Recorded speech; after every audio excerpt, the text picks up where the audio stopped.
तो इस समय का और तमाम विद्वान लोग मंच पर बैठे हुए हैं, तमाम बुद्धिजीवी लोग हमारे बीच में हैं। तो ये जो हमने समय दिया है साथियों, दुनिया में अगर सबसे बड़ी कीमत किसी चीज की है तो वो समय की है। पैसा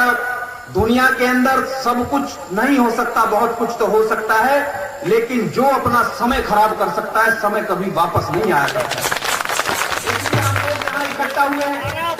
और एक एक बात को, तमाम अपने विद्वानों की एक एक बात को हम सुन करके उसको गिरा बांध करके यहां से अगर वापस जाए तो केवल ये नहीं होना चाहिए कि हम आए और हमने खाना खाया और हमने बातें सुनी और यहां से निकलने के बाद हमने उसके अनुसरण को खत्म कर दिया। ये समाज इसी वजह से पीछे हट रहा है कि आदमी कहता कुछ है, उसके अंदर कुछ है, वो व्यवहार कुछ करता है और वो आडंबर और पाखंड की तरफ भागने का काम करता है। और जिन लोगों ने मेरे महापुरुषों के पीछे झाड़ बांधने का काम किया था, जिन्होंने मेरे महापुरुषों को शूद्र श्रेणी में रख करके 4-4 वर्ण बना करके मरे हुए पशुओं को उठाने के लिए मजबूर कर दिया, कोई व्यक्ति ऐसा नहीं होता जो सम्मान न चाहता है, जो ईमान न चाहता हो। लेकिन साथियों, जब तरक्की के सारे रास्ते दुश्मनों ने बंद कर दिए हो तो हमारे लोगों को तमाम तुच्छ काम करने के लिए मजबूर कर दिया गया। क्योंकि मैंने मनुस्मृति पढ़ी है और दलित समाज के लोगों में तुम्हें कहता हूं कि अगर वास्तव में तुम गुरु रविदास जी की औलाद हो और उनको अपना गुरु मानते हो और बाबा साहब डॉक्टर अंबेडकर को अपना अनुयायी मानते हो तो मनुस्मृति को एक बार जरूर पढ़ना चाहिए तुम्हें। अगर तुम इस किताब को, इस छोटी सी किताब को पढ़ लोगे तो तुम्हारा जो मस्तिष्क है, जो तुम्हारा पटल है, जो तुम धोखे में हो, हमारे समाज के 99% लोग आज भी धोखे में जी रहे हैं और उस आडंबर और पाखंड का अनुसरण कर रहे हैं जिसने इस समाज को बर्बाद और खत्म करने का काम किया है। हम आज भी उनके पीछे भागने का काम कर रहे हैं। साथियों, ये बात मैं इसलिए कह रहा हूं कि मैंने मनुस्मृति को पढ़ा है और उसको पढ़ा इसलिए है कि बाबा साहब डॉक्टर अंबेडकर की एक किताब जब हमने बचपन में पढ़ी स्टूडेंट लाइफ में, बाबा साहब डॉक्टर अंबेडकर का जो जीवन और चरित्र है, अगर हम केवल 3-4 किताबें हैं, अगर दलित समाज के समझदार लोग, अगर कोई अनपढ़ व्यक्ति है तो वो अपने परिवार में किसी पढ़े लिखे लड़के से उसको पढ़वा करके उसको सुन सकता है। लेकिन अगर कोई पढ़ा लिखा व्यक्ति है और उसने 3 किताबें नहीं पढ़ी है अपने समाज की, तो मैं ये जानता हूं कि उसको फिर समाज के बारे में कोई जानकारी नहीं हो सकती। सबसे पहली किताब होती है हमारी, हमें सबसे पहले बाबा साहब डॉक्टर अंबेडकर का जीवन और चरित्र, उनका संघर्ष सुनाऊं कि बड़ा कष्ट होता है, बड़ा दुख होता है कि दुश्मनों ने हमें जिस व्यवस्था में फेंक दिया, आज भी हम उस व्यवस्था से बाहर निकलने का काम नहीं कर रहे हैं, बल्कि भगवान और भाग्य का मान करके, चूंकि दुश्मनों ने कहा कि ये तो भगवान की देन है, हमें चमार बना दिया, हमें वाल्मीकि बना दिया, हमें अछूत बना दिया, हमें जाटव बना दिया और तमाम हिंदुस्तान के अंदर 5,500 जातियों में बांट करके इस देश का बेड़ा गर्क करने का कुछ चालाक लोगों ने काम किया। और ये क्यों बनाए गए? ये इसलिए बनाया गया क्योंकि वो जानते थे कि ये बहादुर लोग हैं, अगर इनको अपने बारे में जानकारी मिल गई तो ये कभी भी बगावत कर सकते हैं और अपने राज सिंहासन को जो हमने धोखे से इनसे छीन रखा है, ये उसको कभी भी प्राप्त कर सकते हैं। साथियों, इसलिए जातीय व्यवस्था बनाई गई और मैं चुनौती देता हूं कि कोई कितना बड़ा विद्वान हो, अगर ये कुदरत की देन है तो मैं इस बात को कभी नहीं मानना है कि ये भगवान की देन है, क्योंकि साथियों भगवान और कुदरत पूरी दुनिया का एक है, इस प्रकृति का रचयिता एक है। अगर इस प्रकृति का रचयिता हिंदुस्तान का भगवान अलग है, अगर इंग्लैंड का भगवान अलग है, अगर अमेरिका का भगवान अलग है, तो जिस तरीके से हिंदुस्तान के अंदर 5,500 जातियां हैं, ठीक उसी तरीके से इंग्लैंड के अंदर भी 5,500 जातियां या 4,000 जातियां होनी चाहिए थी। आप कहीं भी चले जाओ, पूरी दुनिया का दौरा कर लो, अगर आप ईसाइयों के मुल्कों में जाओगे तो आपको ईसाई धर्म में कैथोलिक और प्रोटेस्ट मिलेंगे, केवल 2, आपको तीसरी कोई जाति नहीं मिलेगी ईसाइयों के अंदर। उसके बाद 40 से ज्यादा लोग, पीछे ना बोलो जरा, मैं बात अगर आप पूरी दुनिया के अंदर 40 के लगभग मुल्क बौद्ध धर्म को मानने वाले हैं, अगर आप इन देशों की यात्रा करो तो आपको केवल बौद्ध धर्म के अंदर भी कोई जाति नहीं है। बौद्ध धर्म के अंदर 2 संप्रदाय है, एक का नाम मायान और दूसरे का नाम हीनयान है। इसी तरीके से हिंदुस्तान के 6 मुल्कों को, जो हिंदुस्तान पे जो हमारा हिंदुस्तान था, जो कभी कन्याकुमारी से लेकर के और आपका कश्मीर तक नहीं, बल्कि कन्याकुमारी से लेकर के पूरा बांग्लादेश, पूरा पाकिस्तान, तजाकिस्तान, उज्बेकिस्तान से होते हुए कजाकिस्तान और अफगानिस्तान तक हमारा कभी झंडा लहराया करता था, जब हमारे पूर्वजों का हिंदुस्तान के ऊपर राज हुआ करता था। तो ये जो 6 मुल्क है, अगर आप पूरी दुनिया के अंदर मुसलमानों का दौरा करें, अगर उनके देशों का दौरा करें, तो आपको साथियों मुसलमानों के अंदर भी कोई जातियां इन 6 मुल्कों को छोड़ करके कहीं नहीं मिलेगी, बल्कि मुसलमानों के अंदर आपको मिलेंगे शिया और सुन्नी। लेकिन जो जो हिंदू धर्म के टच में आए, जो भी धर्म का व्यक्ति, मुसलमान चूंकि बाहर से आया और हिंदुस्तान की सीमाएं कश्मीर से लेकर के अफगानिस्तान तक एक हुआ करती थी, तो जो बीमारी हिंदू धर्म के अंदर थी वो बीमारी इस्लाम के अंदर भी चली गई। और इन 6 मुल्कों के अंदर मुसलमानों में अलग अलग जातियां, जिस तरीके से हमारे धर्म के अंदर हमारे हिंदुस्तान के अंदर 5,500 जातियां हैं, ठीक इसी तरीके से मुसलमानों में भी इन 6 मुल्कों के अंदर इस तरीके की जातियों की शुरुआत हो गई। तो देखना यह है, ये बीमारी कहां से आई और इसको पैदा करने वाले कौन थे? का हिंदुस्तान के ऊपर राज हुआ करता था साथियों। और ये साथियों,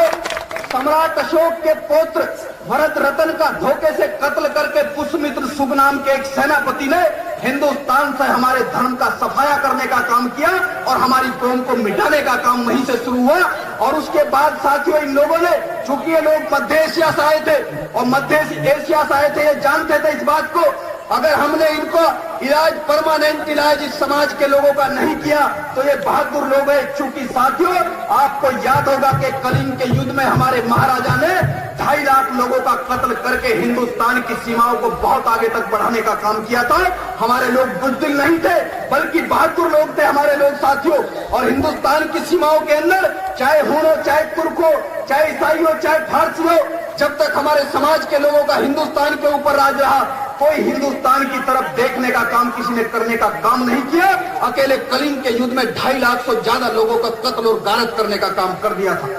ये साथियों हमारे समाज के लोगों का इतिहास है। लेकिन साथियों, ने मध्य एशिया से लोग आए थे, गलती से सर्व समाज बनाने के चक्कर में हमारी सेना के अंदर कुछ लोग भर्ती हो गए और गलती से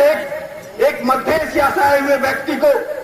सम्राट अशोक के पोते भरत रतन ने अपना सेनापति बना लिया। और जिस तरीके से 26 जनवरी के अंदर, 15 अगस्त के अंदर आपने देखा होगा कि देश का राष्ट्रपति पूरे देश की सलामी लेता है, तीनों सेना के अंग उसको सलाम करते हैं,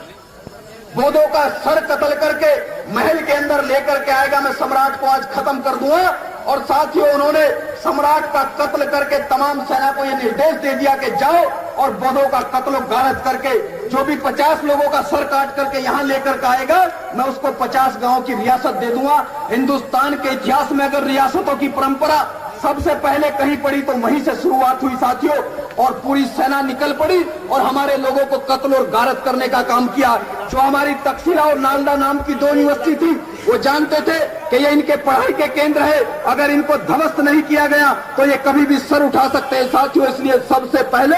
तक्षशिला और नालंदा नाम की यूनिवर्सिटी, जो एक यूनिवर्सिटी आज पाकिस्तान के अंदर बंटवारे में चली गई और दूसरी यूनिवर्सिटी हमारी आज भी बिहार के अंदर है, उन दोनों को दुश्मनों ने पूरी जोर से तोड़ने का काम किया। लेकिन वो इतनी हाई टेक्नोलॉजी से बनी हुई यूनिवर्सिटियां थी कि दुश्मन उनको नहीं आए। दोनों की दोनों जमीन के अंदर आज भी जो की त्यों बनी हुई है, केवल मिट्टी डाल करके उनको जमींदोज करने का काम किया गया है साथियों। तो हमारे इतिहास को इस तरीके से खत्म करने का काम किया है और हमारे लोग हमें कुछ गलत दिशा देने का काम करते हैं। लोगों के अंदर जागरूकता पैदा करने का काम किया साथियों। और राजस्थान के अंदर तमाम लोग, अगर इस काम को कुदरत करती, अगर इस काम को कुदरत करती, अगर इस काम को भगवान करता, तो साथियों फिर पूरी दुनिया में ही 5,500 जातियां होनी चाहिए थी। क्या हिंदुस्तान का भगवान और हिंदुस्तान का कुदरत अलग है? क्या इंग्लैंड का भगवान अलग है और अमेरिका का भगवान अलग है? इसलिए साथियों, इस भगवान और भाग्य को की बातों को छोड़ करके हमें अपने कर्म पर विश्वास करना चाहिए। अगर हम कर्म करेंगे तो साथियों उसका परिणाम भी सुखदायी होगा, अगर हम अच्छा काम करेंगे साथियों। और साथियों, हमारे समाज के अंदर तमाम ऐसे लोग,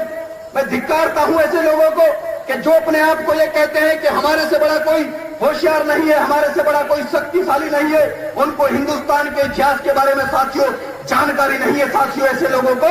वरना हमारे समाज के लोगों का जो इतिहास रहा है मैंने आपके सामने रख दिया है पूरा इतिहास। उसके अलावा भी जिसके ऊपर ये कूदने का काम करते हैं और हमको छोटा बताने का काम करते हैं और अपने आप को बड़ा बताने का काम करते हैं, इनको बड़ा बनाने का काम भी हमारे लोगों ने किया है। रामायण की रचना करने वाला कोई और नहीं था बल्कि चौथा वर्ण में पैदा होने वाला हमारे शूद्र समाज का महर्षि वाल्मीकि था, जिसने एक मामूली व्यक्ति को, एक राजा को, जिसने भगवान की संज्ञा दिलाने का काम किया, वो हमारे समाज का व्यक्ति था। इसके साथ साथ साथियों, महाभारत की रचना करने वाला हम कहां से छोटे हो गए, हम किस तरीके से कमजोर हो गए। महाभारत की रचना करने वाला पंडित वेद व्यास जी, वो हमारे समाज के चौथे वर्ण के व्यक्ति थे साथियों। तो हम कहां से बुद्धि में किससे कमजोर हो गए साथियों।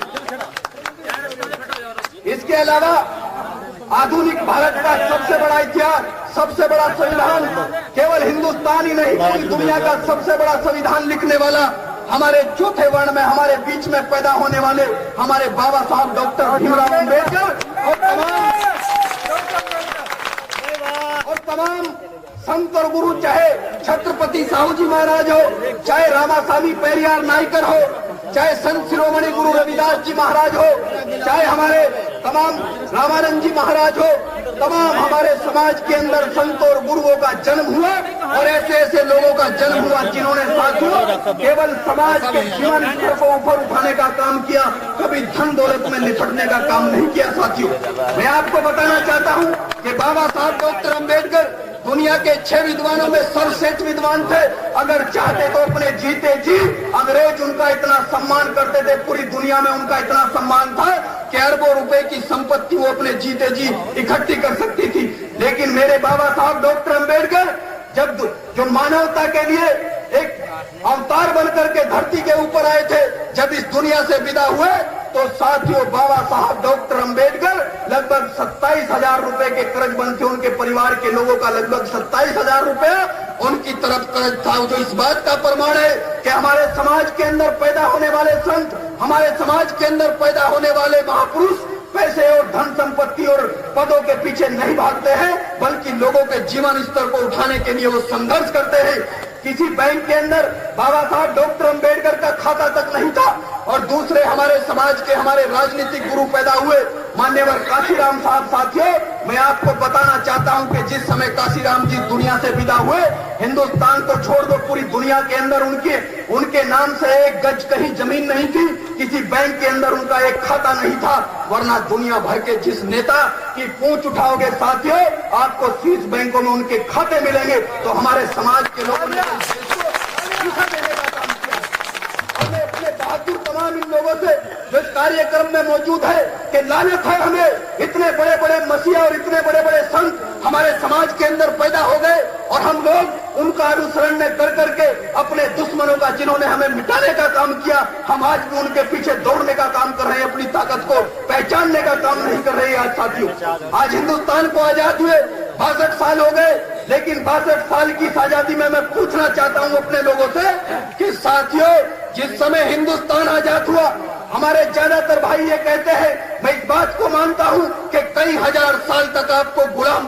बनाने का काम किया, आपको स्कूलों के दरवाजे आपके लिए बंद कर दिए, आपको जानवरों को, मरे हुए जानवरों को उठाने के लिए दुश्मनों ने मजबूर कर दिया, ये मैं मानता हूं। लेकिन हिंदुस्तान के आजाद होने के बाद हर व्यक्ति को काम करने का अधिकार मिला बाबा साहब डॉक्टर भीमराव अम्बेडकर की बदौलत। और मैं अपने समाज के लोगों से ये बात इसलिए कह रहा हूं कि अगर तुम मेहनत करोगे तो तुम्हें उसका फल मिलेगा। हमारे लोग गरीबी का रोना रोते हैं, अगर हमारे समाज के अंदर तमाम लोग, अगर सामाजिक जो हमारी कुरीतियां है, अगर हम उनको दूर कर दे, उनको हम दूर भगा दे, जो हमारे समाज के अंदर सामाजिक बुराइयां है, तो हम भी समाज के दूसरे लोगों की तरह तरक्की कर सकते हैं। साथियों आपको जानकारी होगी 1947 के अंदर जब हिंदुस्तान आजाद हुआ तो साथियों पाकिस्तान से हमारे कुछ सिख भाई, हमारे कुछ पंजाबी समाज के लोग पाकिस्तान से किन हालातों के अंदर हिंदुस्तान की धरती के ऊपर किस तरीके से आए थे आप जानते हैं। हमारे बाबा, हमारे फादर, हमारे बड़े हमें बताते थे कि जब देश आजाद हुआ, हम चूंकि उस समय पैदा नहीं हुए साथियों, हमारे पिताजी हमें बताया करते थे कि पंजाबी जब पाकिस्तान से उनको मजबूर कर दिया हिंदुस्तान आने के लिए, उनको आना पड़ा, तो किसी ने बर्फ बेचने का काम किया, किसी ने मूंगफली बेचने का काम किया, किसी ने सब्जी बेचने का काम किया। साइकिलों पर सब्जी और मूंगफली बेच करके मैं अपने लोगों को इसलिए कह रहा हूं कि नक्कारापन दूर करो, वरना कोई अवतार और कोई शक्ति आकर के तुम्हारा भला नहीं कर पाएगी। पाकिस्तान से आकर के पंजाबी हिंदुस्तान के अंदर मूंगफलियां बेच करके आज चाहे मुजफ्फरनगर के अंदर चले जाओ, चाहे जालंधर के अंदर चले जाओ, चाहे दिल्ली के अंदर चले जाओ, चाहे बंबई के अंदर चले जाओ, सारी बड़ी बड़ी मार्केट उनके कब्जे में है। आज वो पैसे के मामलों में करोड़पति नहीं बल्कि अरबपति और खरबपति बन गए हैं, जो पाकिस्तान से आए थे साथियों। और हमारे लोग केवल नक्कारेपन की वजह से, केवल इस वजह से कि हम जिस समाज के अंदर पैदा हुए हमें अपने इतिहास का मालूम नहीं है, हमें अपने महापुरुषों का मालूम नहीं है, हम तो प्रसाद के रूप में जिन्होंने हमारे समाज के अंदर पैदा होने वाले महापुरुषों की हत्या की, ये मैं नहीं कहा, ये बाबा साहब डॉक्टर अम्बेडकर ने लिखा है कि हिंदुस्तान के अंदर पैदा हुए 32,000 करोड़ लोग जिनको हम अनुसरण करने का काम करते हैं, जिनको हम पूजने का काम करते हैं, ये सारे के सारे वो है जिन्होंने हमारे समाज की, जिसने भी आवाज उठाने का काम किया हमारे समाज के व्यक्ति ने, उसने उसकी हत्या कर दी, उसका वध कर दिया, उसकी गर्दन काट दी और वो उतना ही बड़ा देवी और उतना ही बड़ा देवता बन करके बैठ गया। और हमारे समाज के लोग आज भी उसका अनुसरण करने का काम करते हैं। जिन्होंने हमारे महापुरुषों को कत्ल करने का काम किया हो, तो जब साथियों हम लोग उल्टी दिशा में चल रहे हैं तो हमारा उद्धार आखिर होगा कैसे? जब हमें अपनी ताकत का पता नहीं, जब हमें अपने महापुरुषों के बारे में जानकारी नहीं, और तमाम लोग आज 62 साल हो गए आजादी को, अरे कम से कम हाई स्कूल इंटर पास, हमारे अगर परिवार के अंदर 4 लड़के हैं, अगर हम गरीब आदमी हैं, मजदूर आदमी है, तो कम से कम इतना कर सकते हैं कि हम एक को बीए तक पढ़ा दे, एक को एमए तक पढ़ा दे, एक को हाई स्कूल तक रख ले, एक को हम किसी काम में उलझा दे। क्या आपने देखा होगा कि मेरे समाज के लोगों, तेजी और जुलाहा भी हमारे समाज के अंदर सामाजिक बुराइयां है। नेताओं को गाली देते हो, कोई नेता सुधार, ये कहते हैं कि मेरे समाज के लोग जवान जवान लड़के सारा दिन बैठ करके गांव में खाली ताश खेलने का काम करते हैं, और जो घर की इज्जत होती है हमारी माँ और बहन और हमारी बेटियां, उनको हम जंगल में भेजने का काम करते हैं। तो समाज की इज्जत कैसे होगी? इस पर विचार होना चाहिए। हजारों की तादाद में यहाँ लोग मौजूद है। सामाजिक बुराइयां खत्म होनी चाहिए। इन चीजों के ऊपर राजनीति नहीं होनी चाहिए, बल्कि इनके उपाय ढूंढने चाहिए, इन पर चर्चा होगी तो तभी हम साथियों तरक्की करेंगे। हम चाहे देश में कितना बड़ा हमारा कोई नेता बन जाए, हम चाहे कितने बड़े विद्वान हो जाए, अगर हमारे समाज से सामाजिक बुराइयां नहीं निकलेगी तो कोई हमारी इज्जत नहीं करेगा। हम बाबा साहब डॉक्टर अम्बेडकर के बराबर नहीं हो सकते। जो व्यक्ति 32 भाषाओं को जानता हो, जो व्यक्ति 6 विषयों से जिसने डॉक्टरेट की हो, पीएचडी की हो, जो दुनिया का छठा विद्वान हो, सबसे बड़ा विद्वान हो, उसको सम्मान नहीं दिया जिन लोगों ने, हम उनके ऊपर भरोसा करके बैठे हुए हैं साथियों। हमारी क्या औकात है? हम तो साथियों उनके पैरों की धूल तक नहीं है साथियों। क्योंकि अगर एक व्यक्ति समाज में कितना बड़ा पैसे वाला हो जाए, कितना बड़ा नेता हो जाए, अकेले व्यक्ति से समाज को सम्मान नहीं मिलेगा। पूरे समाज, बल्कि व्यक्ति को हमारे समाज की वजह से, अगर हमारे समाज का जीवन स्तर ऊपर उठेगा तो हमारे नेताओं का भी कद बढ़ेगा। अगर हमारे लोग जागरूक होंगे, अगर हमारा सामाजिक स्टेटस हमारा ऊपर उठेगा तो हमारे तमाम लोगों को साथियों हमारे इज्जत और सम्मान मिलेगी। इसलिए साथियों आप लोगों ने इतना बड़ा कार्यक्रम भी आयोजित किया है। आप लोगों को समाज के अंदर, हमारे समाज के अंदर बड़ा दुख और बड़ा कष्ट होता है कि देवबंद के अंदर अभी 32 लड़के हमारे समाज के कच्ची शराब पी करके मौत के घाट चले गए, कच्ची शराब पी करके, और इस शराब ने हमारे समाज का बेड़ा गर्क करने का काम कर रखा है। आज हाथ उठा करके इस पवित्र शुक्र ताल की इस भूमि में गुरु रविदास जी के इस आश्रम में आपके आने का तब फायदा है, नहीं तो साथियों ढोंग करने से कोई फायदा नहीं है। आज हाथ खड़े करके संकल्प लेकर के यहाँ से जाएगा एक एक व्यक्ति कि वो अपने जीवन में कभी शराब को छूने का काम नहीं करेगा। अगर वास्तव में इसकी बदौलत हमारे समाज का बेड़ा गर्क हो गया। 70 रुपए की मजदूरी करके आदमी 40 रुपए की शराब पीने का काम करता है, तो साथियों किस तरीके से समाज तरक्की करेगा? अरे हम लोग तो गरीब लोग हैं, 100 रुपए में तो कुछ भी नहीं होता साथियों। हमें तो एक एक पाई अपनी बचा करके रखनी चाहिए। ये तो तमाम राजा और रजवाड़े जिनके पास पैसा है, ये तो उनके शौक होने चाहिए। इस शौक की वजह से हम लोग साथियों बर्बाद हो रहे हैं। इसलिए साथियों मैं तमाम हमारे बड़े भाई डॉक्टर यशवंत सिंह जी इस कार्यक्रम के अंदर मौजूद हैं और उनको भी अपनी बातें रखनी है। मैंने साथियों जो बात कही है ये बात सारी सच है, क्योंकि इन सामाजिक बुराइयों की वजह से समाज में साथियों सम्मान नहीं मिल पा रहा है। साथियों बड़ा खून खोलता है, क्योंकि हम लोगों ने, एक आदमी तो वो होता है कि उसका अपमान कर दो, उसके ऊपर कोई फर्क नहीं करता, बेशरम लोग होते हैं। लेकिन साथियों हम जब भी कोई चमार कह करके अपमान करने का काम करता है, ये तो गलती से हम लोग समाज सेवा में आ गए, राजनीति में आ गए, वरना मैं आपके सामने जिक्र नहीं करना चाहता। और मैंने तमाम बड़े बड़े मंचों पर यहाँ भी मैं कहना चाहता हूँ, तमाम बुद्धिजीवी लोग यहाँ मौजूद है, कि हमारे समाज के लोगों की ताकत का आकलन करने का काम मत करो। इस समाज का उत्पीड़न बंद कर ले, जो इस समाज का उत्पीड़न बंद जो करते हैं लोग, वो उसको बंद करने का काम कर दे। अन्यथा हिंदुस्तान को, मेरे समाज के लोगों ने कभी इस मुल्क के साथ बगावत नहीं की है, इस मुल्क के साथ कभी धोखा नहीं दिया है। लेकिन अगर हमारे सम्मान और स्वाभिमान को भी जिस तरीके से हमेशा तुमने ठेस पहुंचाने का काम किया है, अगर उसमें सुधार करने का काम नहीं किया, तो फिर हम बगावत भी करेंगे, फिर हम भी सब कुछ सोच सकते हैं। क्योंकि ऐसा नहीं है कि हम कमजोर हैं, कोई गांव ऐसा नहीं है जहां हम नहीं है, कोई शहर ऐसा नहीं है जहां हम नहीं है। और ज्वालामुखी जब खड़ा हो जाएगा, ये बात मैं इसलिए कह रहा हूं कि तमाम लोग, हमारे लखनऊ के अंदर हमारे कुछ मसीहाओं के नाम पर पार्क बन गए, कुछ लोग बदजुबान हो गए, बेजुबान होकर के उल्टे सीधे ध्यान देने का काम उन्होंने शुरू कर दिया। हम कहते हैं कि हमारे समाज के किसी भी महापुरुष, किसी भी मंदिर और किसी भी धर्मशाला पर अगर कभी तुमने हाथ उठाने का काम किया, तो हम तुम्हें तुम्हारी औकात बताने का काम कर देंगे। इसलिए साथियों, यहाँ तमाम लोगों ने मेरी बातों को बड़ी ध्यान से सुना, बड़ी गंभीरता के साथ सुना।